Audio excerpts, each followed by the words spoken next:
राम राम जी। देखो भाई, आज का जो हमारा टॉपिक है, टॉपिक का नाम है रिकंस्ट्रक्शन या पुनर्गठन। ठीक है। इस टॉपिक के अंदर कॉर्पोरेट अकाउंटिंग का ही एक टॉपिक है। इस टॉपिक के अंदर थोड़ी सी कंफ्यूजन रहती है बच्चों को कि आखिर ये है क्या, ये समझ नहीं पाते कि आखिर है क्या। ठीक है। तो रिकंस्ट्रक्शन को बोलते हैं पुनर्गठन या पुनर्निर्माण। हिंदी में इसका एक वर्ड और है, पुनर्निर्माण। ठीक है। एक छोटे से एग्जांपल से समझते हैं कि पुनर्गठन का मतलब क्या है। भाई, कोई भी स्ट्रक्चर, मान लीजिए मैंने कोई मकान ले लिया, मैंने कोई मकान खरीद लिया, अब वो मेरे अकॉर्डिंग नहीं बना हुआ था। ठीक है। तो मैं उसमें जो भी चेंजेस करूंगा, तोड़ फोड़ करके जो भी उसके अंदर चेंजेस करूंगा, उसको बोलते हैं पुनर्गठन। यानी उस मकान को तोड़ फोड़ करके दोबारा कुछ बनाना उसके अंदर, उसको बोलते हैं पुनर्गठन। तो ऐसे ही भी कंपनी में क्या क्यों यूज होता है, क्योंकि कंपनी का भी पुनर्गठन होता है। पुनर्गठन कैसे होता है, मतलब कि कंपनी का जो स्ट्रक्चर बना हुआ है, उसकी एसेट्स और लायबिलिटी का, उसकी संपत्ति का और दायित्व का जो भी स्ट्रक्चर बना हुआ है, अगर वो स्ट्रक्चर हमारे अनुरूप नहीं है, हमारे अनुसार नहीं है, तो हम उस स्ट्रक्चर को चेंज करते हैं। ठीक है। अब भैया, ये जो रिकंस्ट्रक्शन होता है, पुनर्गठन होता है, ये दो तरह का होता है। पहला, दूसरा। पहला होता है एक्सटर्नल रिकंस्ट्रक्शन, यानी बाह्य पुनर्गठन या बाह्य पुनर्निर्माण, और दूसरा होता है इंटरनल रिकंस्ट्रक्शन, यानी आंतरिक पुनर्निर्माण। बाह्य पुनर्निर्माण और आंतरिक पुनर्निर्माण में अंतर क्या है, उसी एग्जांपल से फिर से समझते हैं कि मैंने जो मकान लिया, उस मकान को मैंने सारा तोड़ दिया, बाहर से तोड़ दिया, और बाहर से तोड़ के फिर दोबारा बनाया अपने अनुसार। बाहर से सारा तोड़ दिया था, सारा मकान सबको दिखाई दे रहा था। एक इंटरनल रिकंस्ट्रक्शन के बाहर की चारों दीवारें तो सेम है, सब कुछ सेम है, अंदर का कोई कमरा खराब था वो तोड़ के बना दिया, बाथरूम अच्छा नहीं था वो तोड़ के बना दिया, थोड़ा जिन्ना जो सीढ़ियां थी वो थोड़ी ठीक नहीं थी, उसमें थोड़ा गड़बड़ था, तो वो दोबारा बना दिया। तो क्या कर रहे हैं आप, अंदर ही चेंजेस कर रहे हैं, बस बाहर कुछ नहीं कर रहे आप अंदर चेंजेस कर रहे हैं, तो उसको बोलते हैं आंतरिक। ऐसे ही कंपनी में होता है कि दो तरह का रिकंस्ट्रक्शन होता है, बाह्य और आंतरिक। आज हम आपको बाह्य समझा रहे हैं, अगली क्लास में हम आपको आंतरिक भी समझाएंगे, तो हम इसका कोई जिक्र नहीं करेंगे आज, हम इसका आज कोई जिक्र नहीं करेंगे। ठीक है। तो आज हम क्या पढ़ेंगे, आज हम पढ़ेंगे एक्सटर्नल रिकंस्ट्रक्शन। ठीक है। अब ये एक्सटर्नल रिकंस्ट्रक्शन में क्या होगा जी, वो समझते हैं। चलिए, कंपनी, अच्छा वो मकान क्यों तोड़ा था, क्योंकि वो मकान सही नहीं बना हुआ था। ऐसी कंपनी, कोई कंपनी सही नहीं चल रही है, लाभ नहीं कमा रही, प्रॉफिट नहीं कमा रही, लॉस में चल रही है लगातार। ठीक है। तो ऐसे केस में हम क्या करेंगे, कंपनी भाई चेंज ही करेंगे, बदलेंगे, उसको मामला चेंज ही करेंगे, उसके अंदर का है कि नहीं। तो समझते हैं, तो ये क्या, मर्जर। तो एक्सटर्नल रिकंस्ट्रक्शन को मर्जर बोलते हैं। क्या बोलते हैं, मर्जर। मर्जर का मतलब होता है विलय। मर्जर का मतलब विलय, विलय हो जाना। आपने सुना भी होगा ये वर्ड कि जब हमारा देश आजाद हुआ था, तो सारी हमारे देश की रियासतें थी, अलग अलग बटी हुई थी, तो उन सारी रियासतों को धीरे धीरे धीरे धीरे भारत में विलय किया गया था। तो विलय का मतलब होता है मिलाना, अपने में मिलाना, उसको बोलते हैं विलय। तो ये भी वही वर्ड है, विलय। अब विलय क्या होता है, विलय दो प्रकार का होता है, अमलगमेशन और एब्जॉर्प्शन। Amalgamation, absorption. ठीक है। अमलगमेशन, एब्जॉर्प्शन अभी समझ में आ जाएगा। अमलगमेशन को हिंदी में बोलते हैं एकीकरण, और एब्जॉर्प्शन को हिंदी में बोलते हैं संविलियन। हिंदी में क्या बोलते हैं इसको, संविलियन। ठीक है। दोनों में अंतर समझते हैं, बहुत बड़ा सा अंतर है दोनों के बीच में, चलिए समझते हैं। तो अमलगमेशन, एग्जांपल से 1 मिनट के अंदर आपको समझ में आ जाएगा कि अमलगमेशन का मतलब क्या होता है। भाई, अमलगमेशन का मतलब होता है, एक कंपनी थी ए लिमिटेड और दूसरी कंपनी थी बी लिमिटेड, ये दोनों खत्म हो गई, ये दोनों खत्म हो गए, और खत्म होने के बाद एक नई कंपनी का क्रिएट किया गया, एक न्यू कंपनी बनाई गई, है ना, उसका नाम रखा गया सी लिमिटेड। यानी ये और ये खत्म हो चुकी, ए और बी का अस्तित्व खत्म हो गया, और उसके बाद सी लिमिटेड बनाई गई, तो इसको बोलते हैं अमलगमेशन। इसको बोलते हैं, यानी when two or more existing company join together and create a new company is known as amalgamation। मतलब जब दो या दो से अधिक कंपनी खुद अपना अस्तित्व खत्म कर देती है, अपने आप को खत्म कर देती है, और एक नई कंपनी मिलकर बनाई जाती है, तो उसे ही कहा जाता है अमलगमेशन कहा जाता है। समझ आई होगी बात। आगे अब समझते हैं एब्जॉर्प्शन, यानी संविलियन। संविलियन क्या मतलब, क्या होता है कि एक कंपनी थी ए लिमिटेड, एक कंपनी थी ए लिमिटेड, एक कंपनी थी बी लिमिटेड। ए लिमिटेड बढ़िया कंपनी थी, अच्छी खासी प्रॉफिट में चल रही थी, तो बी कंपनी को क्या कर, बी कंपनी बढ़िया नहीं थी, लॉस में चल रही थी, लाभ नहीं हो रहा था, प्रॉफिट नहीं हो रहा था इसको, तो ए लिमिटेड ने क्या करा, बी लिमिटेड को टेक ओवर कर लिया, खरीद लिया। ए लिमिटेड ने बी लिमिटेड को टेक ओवर कर लिया, तो यहां पर बी लिमिटेड का अस्तित्व समाप्त हो गया, लेकिन ए लिमिटेड अभी भी एग्जिस्ट है। क्यों, क्योंकि वो तो अच्छी चल रही है। तो ए लिमिटेड ने बी लिमिटेड को क्या कर लिया, एब्जॉर्ब कर लिया, अपने अंदर सोख लिया, अपने अंदर समाहित कर लिया उसको, तो इसको बोलते हैं संविलियन। ठीक है। दोनों में बेसिकली अंतर क्या है कि यहाँ पर दोनों कंपनी अस्तित्व खत्म हो रहा है, एक नई कंपनी बनाई जा रही है, लेकिन यहाँ पर केवल एक ही कंपनी का अस्तित्व खत्म हो रहा है, एक कंपनी अभी भी एग्जिस्ट करती है। ठीक है। आई होप दोनों के बीच में अंतर आपको समझ में आ गया होगा। When when one existing company have been take over the another existing company, this is known as absorption. This is known as absorption. इसको एब्जॉर्प्शन कहेंगे जब एक एग्जिस्टिंग कंपनी दूसरी एग्जिस्टिंग कंपनी को टेक ओवर कर रही है, खरीद रही है, अपने अंदर मिला रही है, उसी को बोलते हैं एब्जॉर्प्शन. समझ आई बात? आपको समझ आया होगा. चलिए अब ये साइड में क्या लिखा हुआ है भाई? ये साइड में लिखा हुआ है AS14.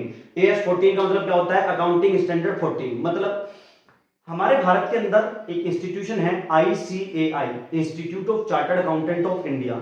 ठीक है, वो हमारे भारत के अंदर institute of chartered accountant India Bharat के अंदर जो भी अकाउंटिंग पॉलिसीज है, अकाउंट से रिलेटेड जो भी कॉमर्स से रिलेटेड जो भी चीजें हैं, अकाउंट से रिलेटेड जो भी पॉलिसी नई वगैरह बनानी है, तो वो सारी कौन बनाता है? ICAI ज्यादातर हमारे देश के अंदर वो पॉलिसीज जारी करता है. ठीक है, कि अकाउंट में क्या चेंज होना चाहिए, क्या नहीं चेंज होना चाहिए, कौन सी अकाउंटिंग कैसे होनी चाहिए, मोस्टली सारा जो काम संभालता है वो हमारा ICAI है, institute of chartered accountant of India. ठीक है, अब हमारा ICAI के अंदर अलग अकाउंटिंग में किसी को कोई प्रॉब्लम ना हो, समस्या ना हो, तो ICAI ने कुछ स्टैंडर्ड बना रखे हैं. Accounting standard. क्या नाम रखा गया है उनको? Accounting standard. यानी अगर आप कहीं पर अकाउंटिंग कर रहे हैं और किसी चीज से रिलेटेड अकाउंटिंग में आप कंफ्यूज हो गए, आपको समझ नहीं आ रहा कैसे करना है, तो AS ने उसके समाधान के लिए एक अकाउंटिंग स्टैंडर्ड जारी कर रखा है. हर एक चीज का अलग अलग अकाउंटिंग स्टैंडर्ड होता है. जैसे कि AS2 इन्वेंटरी के वैल्यूएशन करने के लिए, AS3 कैश फ्लो स्टेटमेंट के लिए, AS10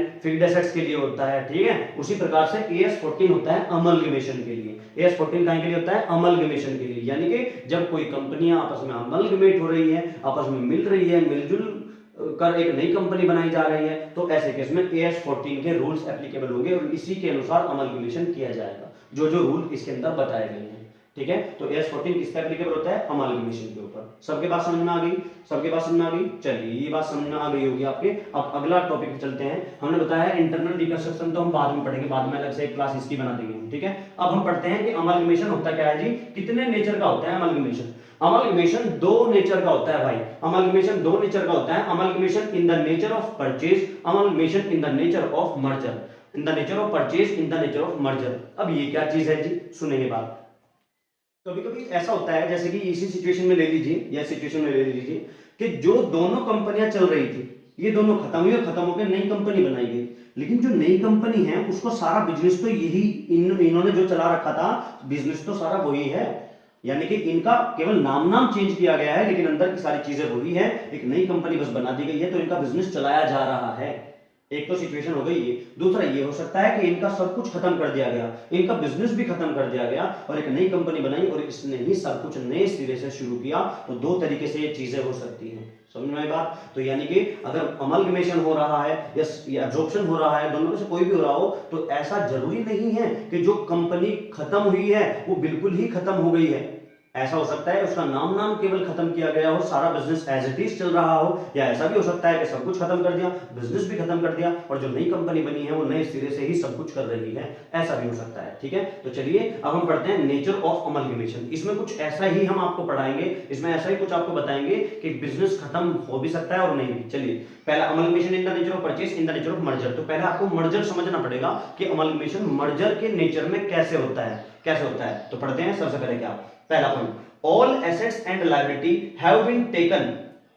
जो बायर कंपनी है, जो खरीदने वाली कंपनी है, इसमें एग्जांपल में ले लीजिए जैसे कि ए लिमिटेड ने बी लिमिटेड को टेक ओवर कर लिया, तो जो ए लिमिटेड है वो बी लिमिटेड की सारी एसेट्स और लायबिलिटी को खरीदेगी.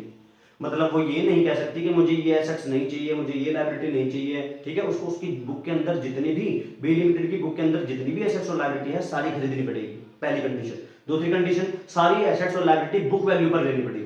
सारी एसेट्स और लायबिलिटी बुक वैल्यू पर लेनी पड़ेगी. पहला, सारी एसेट्स लायबिलिटी लेनी पड़ेगी. दूसरा, सारी एसेट्स और लायबिलिटी बुक वैल्यू पर लेनी पड़ेगी. ठीक है, उसके बाद तीसरा है, कम से कम जो कंपनी बिक रही है, बी लिमिटेड बिक रही है ना यहाँ पर, तो जो सेलर कंपनी है कम से कम इसके 90% शेयर होल्डर एग्री होने चाहिए बी लिमिटेड के.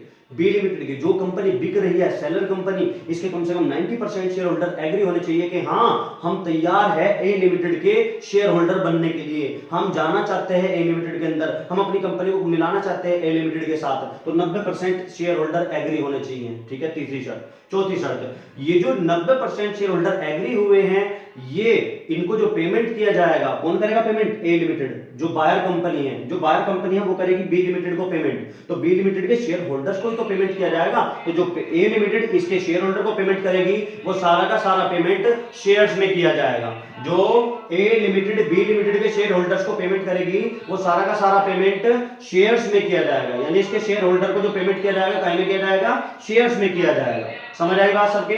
उसके बाद जो आपकी अगली कंडीशन है, कंडीशन हो गई business of seller company should carry. Business of seller company should carry मतलब क्या है? जो इस कंपनी का बिजनेस चल रहा था, जो इस कंपनी का बिजनेस चल रहा था, भले ही इसको ए लिमिटेड ने टेक ओवर कर लिया हो, भले ही इस बी लिमिटेड को ए लिमिटेड ने टेक ओवर कर लिया हो, लेकिन ए लिमिटेड इसके बिजनेस को खत्म नहीं करेगी, ए लिमिटेड इसके बिजनेस को चालू रखेगी, ए लिमिटेड इसके बिजनेस को चालू रखेगी, खत्म नहीं करेगी। तो अगर ये 5 कंडीशन पूरी है, आई होप मुझे बताते बताते आपको एक कंडीशंस याद हो जाएगी। अगर ये 5 कंडीशन पूरी हो रही है, पांचों पूरी होनी चाहिए, पांचों, अगर ये 5 कंडीशन पूरी हो रही है तो वो amalgamation in the nature of merger कहलाएगा। और अगर इसमें से एक भी कंडीशन पूरी नहीं हो रही, अगर इसमें से एक भी कंडीशन पूरी ना हो रही हो, तो amalgamation in the nature of purchase कहलाएगा। ठीक है, आई होप आपको ये समझ में आया होगा। अमलगमेशन की बहुत समस्या थी, सभी को बहुत कमेंट्स मुझे आ रहे थे, बच्चे बहुत बोल रहे थे कि भाई अमलगमेशन के बारे में सब कुछ बताइए। तो अमलगमेशन के लिए आपकी ये वीडियो बनाई। आगे जो वो आपका इंटरनल रिकंस्ट्रक्शन बचा है, उसके लिए भी मैं एक क्लास अलग से डाल दूंगा, आप उसको देख लेंगे। ठीक है, आई होप समझ में आया होगा। ये सारी चीज नोट डाउन कर ले।